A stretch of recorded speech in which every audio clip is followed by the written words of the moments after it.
बिस्मिल्लाहिर्रहमानिर्रहीम।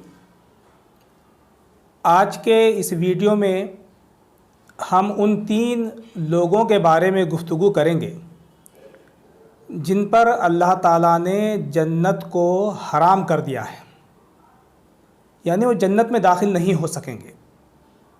ये वो खसलतें हैं, ये वो आदतें हैं कि अगर किसी इंसान में ये पाई जाएं तो उस पर जन्नत को हराम करार दे दिया गया है। तो हम सबको ये जानने की इच्छा होनी चाहिए, ख्वाहिश होनी चाहिए कि आखिर वो कौन सी खसलतें हैं कि जिनके नतीजे में जन्नत हम पर हराम हो जाएगी, हम दोज़ख के मुस्तहिक़ बन जाएंगे।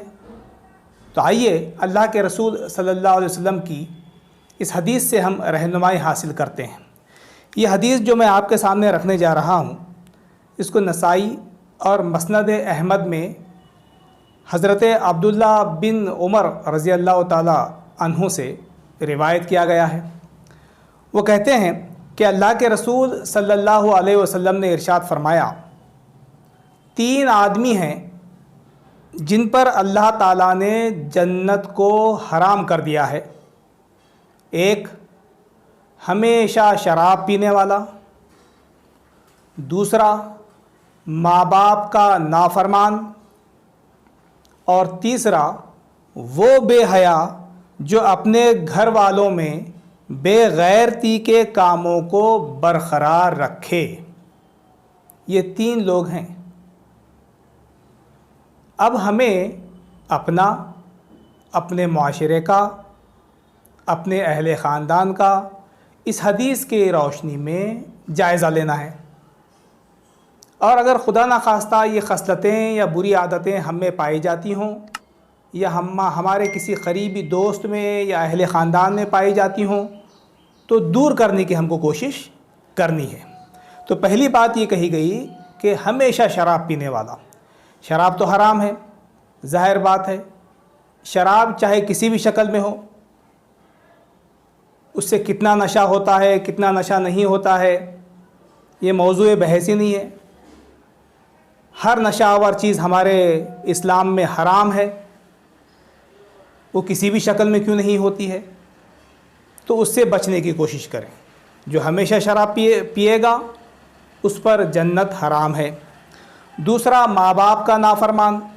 इसके ताल्लुक़ से भी कई अहादीस आपने सुनी हैं कि वो शख्स जो अपने माँ बाप की नाफरमानी करता है, हुक्म अदूली करता है, उनकी खिदमत नहीं करता है, तो वो भी जन्नत में दाखिल नहीं होगा।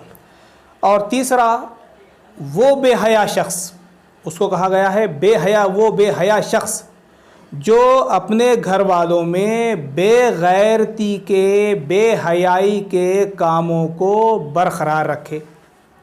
वो देख रहा है कि घर में बेगैरती के काम हो रहे हैं, बेहयाई के काम हो रहे हैं, गुमराही के काम हो रहे हैं, नाफरमानी के काम हो रहे हैं, लेकिन उसको नज़रअंदाज करे, उस पर तवज्जो ना दे, उसको बरकरार रहने दे।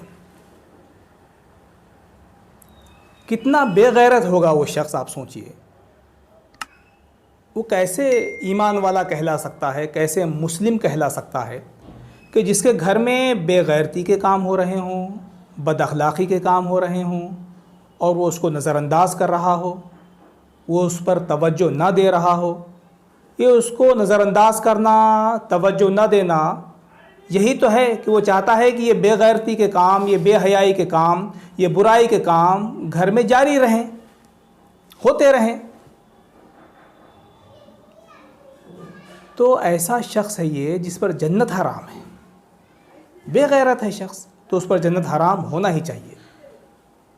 तो देखिए, जायज़ा लीजिए, खुदा न खास्ता हम में या हमारे क़रीब के लोगों में ये बुरी आदतें या बुरी खसलतें तो नहीं पाई जाती हैं।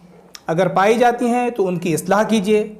अगर हम में पाई जाती हैं तो हम खुद अपनी इस्लाह करें और जन्नत के हक़दार बनने की कोशिश करें। अल्लाह ताला से मैं दुआ करता हूँ कि अल्लाह ताला इन तीनों बुराइयों से हमें बचने की तौफ़ीक़ अता फ़रमाएँ और लोगों की इस्लाह करने की भी तौफ़ीक़ अता फ़रमाएँ। व आखिर दावाना अनिल हम्दुलिल्लाहि रब्बिल आलमीन।